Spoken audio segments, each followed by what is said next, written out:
Iván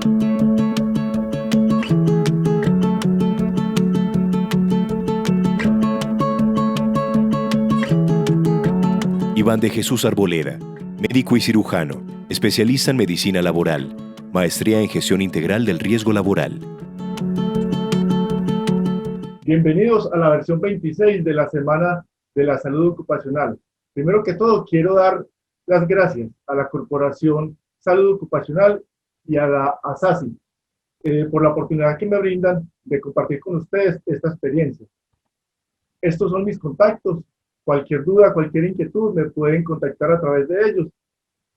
Hablo de que es una experiencia debido a que por mis condiciones laborales, durante todo el periodo de pandemia, requerí visitar la gran mayoría de servicios de hospitalización y cuidados intensivos dedicados al cuidado exclusivo de COVID en la ciudad de Medellín.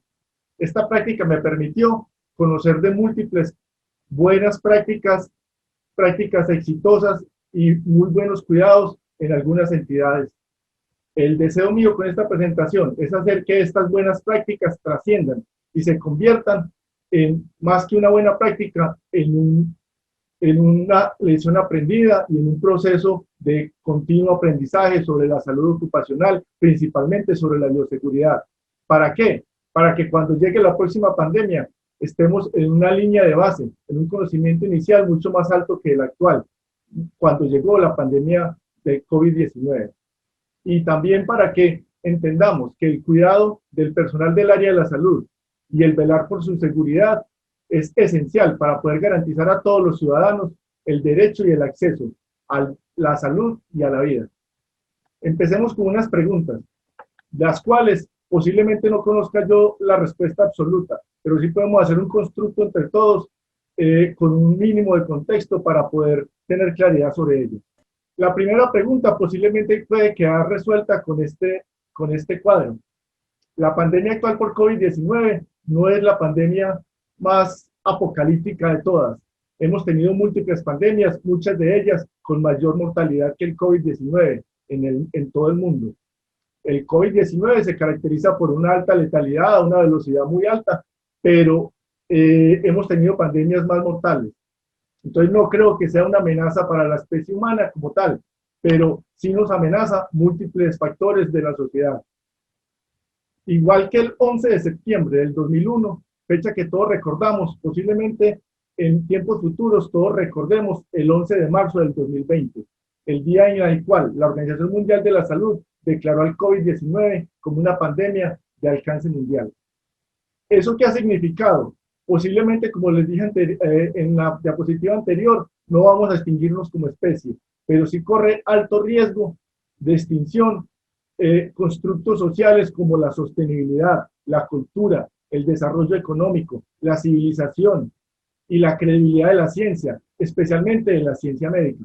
¿Qué apunta a que nos salvemos de esta? ¿Qué apunta a que la humanidad sobreviva y a que nos vaya relativamente bien en esta pandemia? Básicamente nos han protegido la tecnología y la innovación, la ciencia médica, la ciencia del comportamiento humano ha sido clave y los líderes que creen en estas ciencias y se han apoyado sus decisiones en la certeza de la ciencia. Otra pregunta que es crítica puede quedar resuelta con este cuadro en el cual comparamos el contexto de bioseguridad antes y después del COVID. La bioseguridad pre-COVID era básicamente pensada en términos de líquidos corporales, de guantes, de tapabocas, pero para la protección muy diferente a como la hacemos ahora. No se visualizaba una transmisión por aerosoles, una transmisión aérea en el nivel que la tenemos. Y así cada uno de los ítems. Por ejemplo, el riesgo biológico era el marcado en fluidos corporales y sangre, como les dije ahorita. El riesgo por gotas y aerosoles era considerado por sectores muy pequeños del sector salud y de los laboratorios de investigación. Igualmente, el impacto en la bioseguridad era escaso, mientras que ahora en el mundo post-COVID, el impacto del factor humano es muy importante. Si no convencemos a las personas de cuidarse, si no las convencemos de soportar la relativa incomodidad de los elementos de protección de seguridad, no vamos a lograr ninguna efectividad en este tema. El tema de reuso posiblemente era un tabú antes del COVID. Ahora es un escenario que es considerado. En tiempos de pandemia, los elementos de protección escasean y considerar el escenario de reutilizar elementos es muy factible. Para finalizar, la generación de valor. En el mundo pre-COVID, la bioseguridad nos generaba valor en la medida que salvaba vidas individuales, principalmente de los trabajadores del área de la salud. En el mundo post-COVID, la generación de valor a la bioseguridad básicamente es un alcance universal, es crítico. ¿Por qué? Porque con la bioseguridad no solo protegemos a todos los usuarios del sistema de salud, a todos los trabajadores, sino que también estamos protegiendo el personal que directamente garantiza el derecho de todo ciudadano a tener salud y el respeto a su vida. Ese es el principal objetivo de la bioseguridad en un mundo post-COVID. Acá tenemos algunos conceptos de bioseguridad, los cuales no han cambiado mucho en los últimos años. Es importante entender que las precauciones universales es un concepto de los 80 que básicamente nos regían y eran nuestro paradigma en bioseguridad. Eso ha cambiado. Ya no solo es la sangre y los líquidos corporales, las precauciones universales ya no son el principal objeto de atención de nosotros. Acá es importante también entender la diferenciación de dos conceptos. En el mundo anglosajón, su idioma les permite tener dos diferenciaciones muy importantes, que es biosafety y la biosecurity. Ambos conceptos, al traducirse al español, generalmente han sido manejados igual.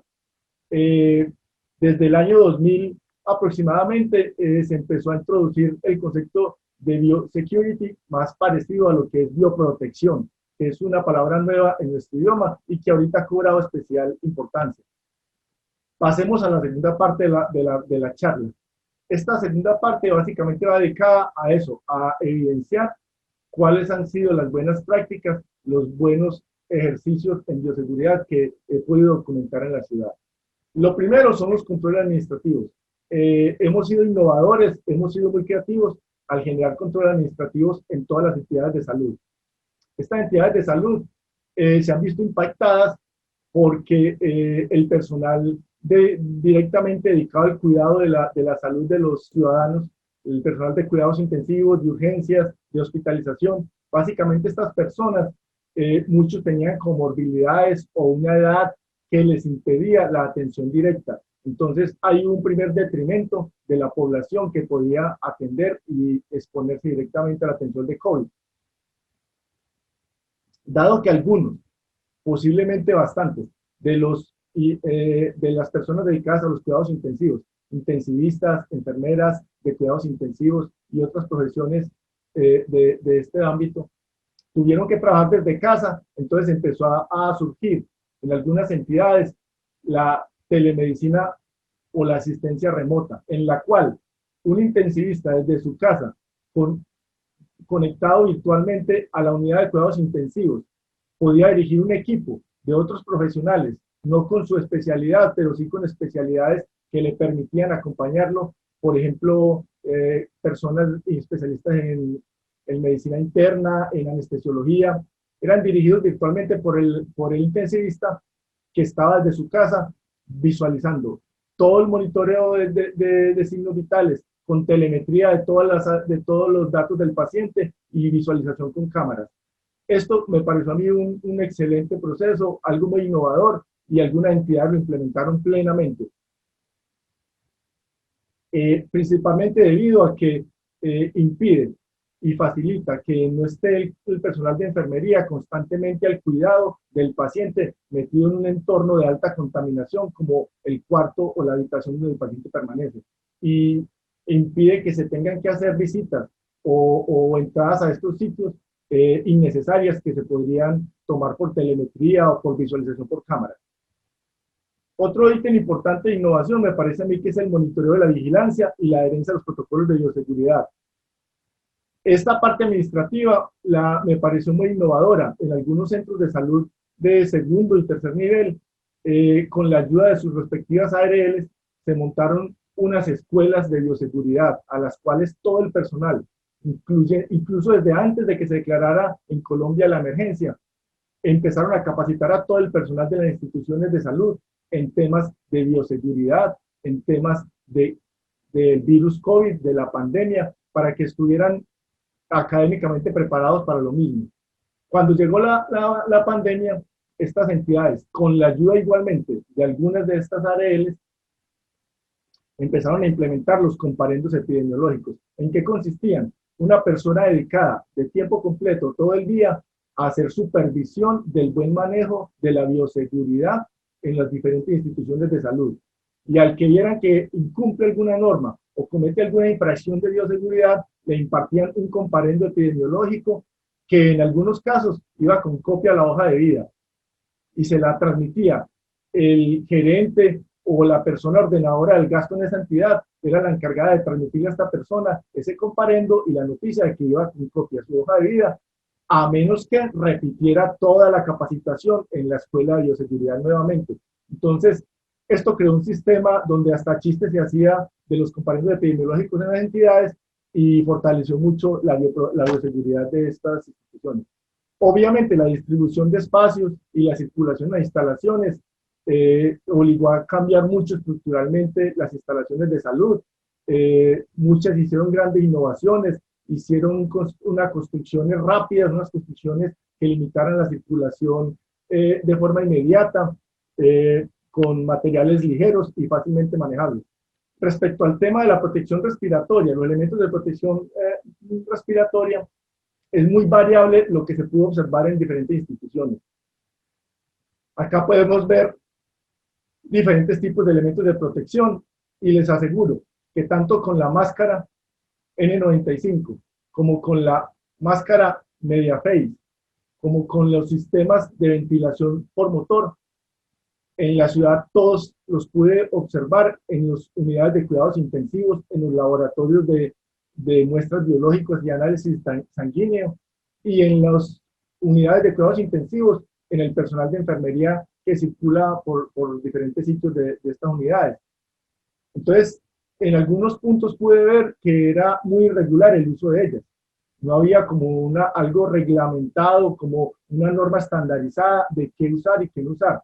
Mientras que en algunas instituciones era absolutamente claro. Cuando alguien expuesto a un paciente COVID utilizaba la N95, utilizaba la MediaFace o la FullFace, o cuando utilizaba estos sistemas más modernos de ventilación por motor que funcionan a batería.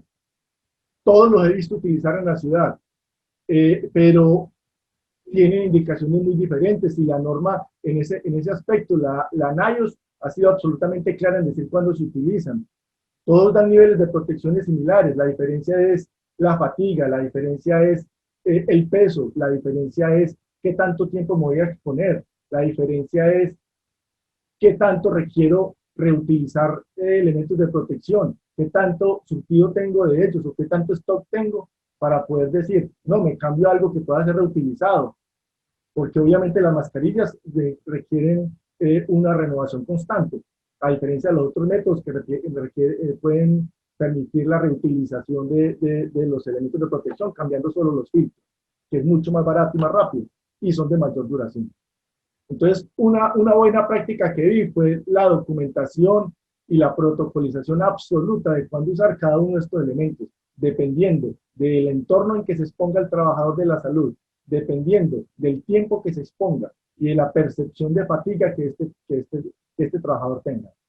En cuestiones de mascarillas, mal llamadas tapabocas, se ha hecho demasiada investigación. Una de las cosas buenas que debía aparecer durante esta pandemia es la absoluta apreciación colaborativa de todo el conocimiento en bioseguridad. Todas las revistas que tenían restringido el acceso a temas de bioseguridad abrieron y ampliaron el acceso a toda esta información. Se hizo una construcción colectiva de conocimiento bastante importante, el acceso a la información era amplio. Se investigó mucho sobre mascarillas, a las entidades en Medellín fueron, me parece a mí, pioneras en recibir esta información, en transmitirla, en asimilarla, crearon algo parecido a comités de técnicos, a comités de comentar información, a grupos de revistas donde la información se compartía entre los principales profesionales que tenían que ver con el tema de bioseguridad en las instituciones. Básicamente en mascarillas, la ciencia al día de hoy nos habla de que hay mucha diferencia en los llamados tapabocas o mascarillas más simples, más sencillos y de costo bajo, a las de alto costo o más específicas y de mayor cuidado. Siendo el top de ellas la mascarilla N95 y N99, obviamente. Ahí podemos ver que las mascarillas de tela, que solo tengan 2 capas, o las de una sola capa de algodón, que son las que regularmente uno ve en la calle y en todas partes, con dibujitos y todo esto, tienden a perder muy rápidamente la capacidad de protección frente a microgotas o aerosoles. Igualmente sucede con los trajes de bioseguridad o de protección. En el medio se puede ver cómo unas entidades en la misma área y en la misma tarea utilizaban el traje de protección completo, en otras utilizaban un traje de medio cuerpo acompañado de tapabocas, de mascarillas y de unas monjas o capuchas que cubrían la cabeza. ¿De qué dependía eso? De la capacitación que tenga el personal de salud. Obviamente, utilizar un traje completo requiere un nivel de capacitación y una formación muy especial, a diferencia del otro traje, en el cual la capacitación no tiene que ser tan intensa y el riesgo de autocontaminarme no es tan grande si yo hago mal el procedimiento. Al respecto es importante decir que en bioseguridad se percibía en todas estas entidades el miedo y el cumplimiento del deber a pesar del riesgo y el miedo, porque cualquier error en el uso, en la forma de quitar o poner los elementos de bioseguridad, tendría consecuencias muy graves en la salud de los trabajadores. Y todos trabajaban con algún nivel de miedo. Incluso uno cuando entraba allá sentía esa misma transpiración de miedo en el entorno. Aquí entramos a un factor que posiblemente para mí es en el que más se innovó y que fue más importante en la ciudad, en las instituciones de salud. Como decía inicialmente, no podemos concebir ahora la bioseguridad sin concebir la ciencia del comportamiento humano. La bioseguridad al día de hoy, dado que estos elementos de protección hay que usarlos en entornos tan hostiles, durante tiempo tan prolongado, ellos generan algún nivel de fatiga, algún nivel de cansancio. Requiere intervenir el factor humano para darle la motivación para utilizar estos elementos. No es raro un estudio que sacó el CES recientemente, en el cual el 40% de todo el personal del área de la salud ha tenido algún trastorno mental o alguna afectación desde la esfera mental durante esta pandemia. Este factor humano tiene gran importancia, dada que el área donde trabaja el personal del área de la salud es altamente contaminado. Entrar a una habitación de un paciente COVID, sea cuidados intensivos, sea hospitalización, es de alta hostilidad el ambiente en esas habitaciones. El uso prolongado de elementos de protección también es muy largo. Estas personas tienen jornadas laborales de 12 horas, algunos de 24 horas, lo cual hace que el disconfort al usar el equipo sea bastante. Y las jornadas son extenuantes con una alta carga emocional. Y obviamente, respecto a lo que dije antes, que algunos intensivistas, enfermeras, auxiliares, no podían estar en estos entornos debido a comorbilidades o a su edad, la carga laboral de los que sí podían hacerlo se aumentaba y se veían soportando una carga mayor. La bioseguridad durante la pandemia y el factor humano llevó a que se crearan algunas instituciones de salud, unos centros dedicados a mermar esta carga mental y esta carga fisiológica. En la ciudad de Medellín, algunas entidades crearon modelos o crearon controles para manejar la carga mental y el estrés fisiológico propio que genera la actividad con alto riesgo de bioseguridad. Básicamente, ¿qué es lo que más se veía? El manejo de la fatiga. ¿Por qué se produce la fatiga? Básicamente por varias razones. La primera, con el uso de los elementos de bioseguridad se restringe la ingesta de agua y alimentos. No se tiene igual acceso a tomar el agua, da mucho más miedo quitarse en un entorno contaminado el equipo de protección respiratorio para tomar agua, para alimentarse. La respiración forzada.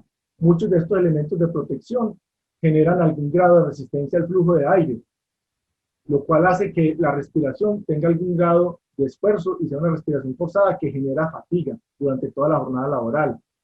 Otro factor importante del factor humano en el uso de los elementos de protección respiratoria es que impiden la comunicación verbal y la interacción facial entre los trabajadores y sus compañeros o entre el paciente y los trabajadores. Esto también ayuda a aumentar la carga mental. La otra cosa es el disconfort térmico. Los elementos de protección no es un secreto que generan altas temperaturas a los usuarios, limitan la transpiración y generan que la persona tenga una percepción más alta de calor y de la temperatura.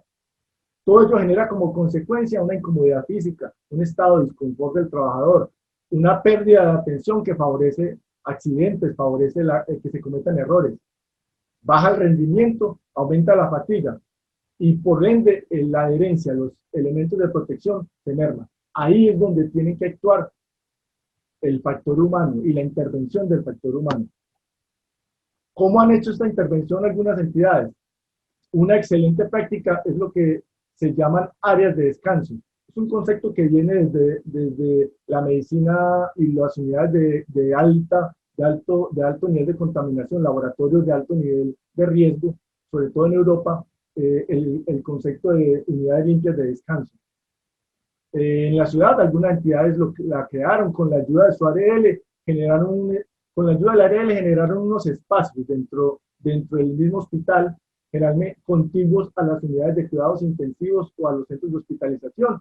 Estas unidades eran centros donde llegaba el trabajador de enfermera, médico, laboratorista o cualquiera, o auxiliar de enfermería, les prestaban un ambiente acogedor, eran bonitos, es un área donde la contaminación es mínima, o sea que baja el riesgo de contaminarse, el uso de elementos de protección no es tan demandante, se puede descansar de los elementos más pesados y más complejos, generalmente solo con el uso de mascarillas.